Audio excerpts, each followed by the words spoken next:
This is a wall referenced contralateral hinge with a hip shift. You're going to need a foam roller here and a dumbbell or a kettlebell to hold on. So in terms of setup, I'm going to go over a couple of things before I fully demonstrate it. You want that foam roller placed on kind of that inner part just above the knee. You don't want it directly on the knee. So finding that height there, you're going to be pressing lightly into the wall. This drill is going to be working on some adductor, hamstring, and glute. And a majority of my weight is going to be on this front foot. In particular, through the movement, I want you to really reference and feel that front heel. So I've got about an 80-20, 90-10 split in terms of weight distribution. This back foot is simply a kickstand. I'm going to be holding onto the weight in the left hand, the contralateral side. Now pay attention to what I do to my hips. Right now my hips are square, but I'm going to do a hip shift where my zipper right now is pointing square, but I'm going to orient my zipper towards my lead leg. So I'm going to get a little bit more adductor through the leg.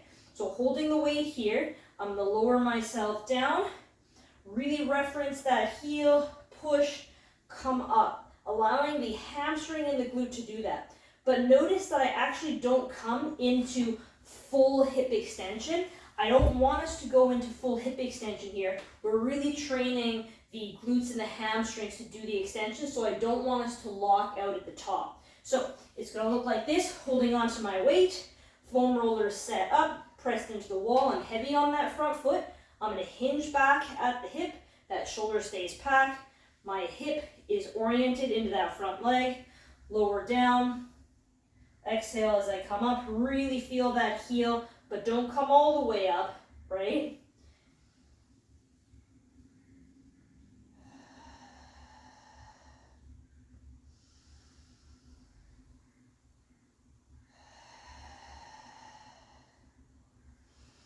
In this drill, I can feel a ton of glute, adductor, and hamstring here working through the whole movement.